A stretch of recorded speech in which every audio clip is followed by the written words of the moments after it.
আমি আমার খালাতো বোনকে ভীষণ পছন্দ ও ভালোবাসি। অনেক বছর যাবৎ ধরেই ভালোবাসি, কিন্তু পরিবারের সদস্যদের বলতে পারছি না। আমার বাবা মা এখানে আছেন, আপনি একটু তাদেরকে বুঝিয়ে বলবেন।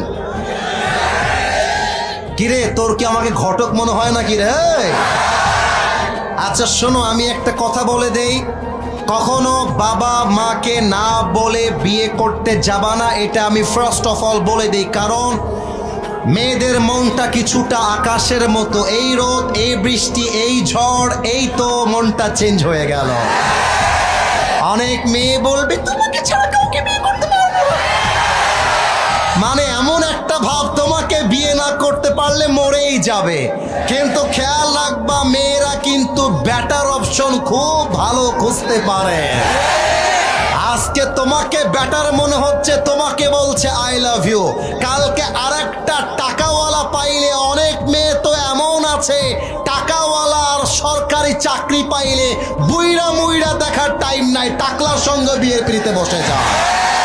তবে সব মেয়েকে আমরা এক পাল্লায় মাপি না। আজও এই যুগে ফাতেমার চরিত্রে, খাদিজার চরিত্রে চরিত্রবান মেয়ে আছে না নাই?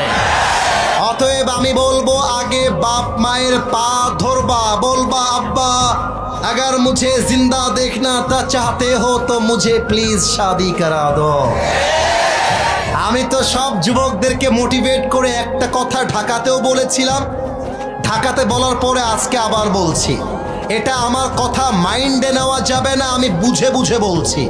যদি তোমার বাবাকে হাজার বোঝাবার পরেও তোমার বাবা বুঝতে না চায়, মাকে হাজার বোঝাবার পরেও যদি তোমার মা বুঝতে না চায়, যদি দেখো দেয়ালে পিঠটা ঠেকে গেছে, বাস দেয়ালে যদি পিঠ ঠেকে যায়, যেই মেয়েকে পছন্দ তাকে নিয়ে আসবা, তুমি যাবা একজন হুজুর নিয়ে আসবা, 3 কবুল বলে বিয়ে করে ফেলবা।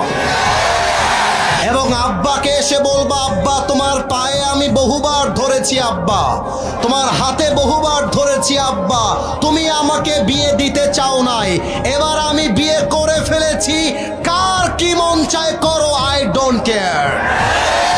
আরে যেই আব্বা আম্মা দেখছে আমার সন্তান জেনায় জড়িয়ে পড়েছে, আমার মেয়েটা হারাম সম্পর্কে জড়িয়ে পড়েছে, তাও যদি বাপ মা বিয়ে না দেয়, ওই বাপ মায়ের অনুমতি ছাড়া বিয়ে করাটা অনেক বেশি জরুরি। যুবক ভাইরা আমার, আল্লাহ তুমি যুবকটাকে তার পছন্দ অনুযায়ী বিয়ে করার তৌফিক দান করো। পড়েন সবাই আমিন।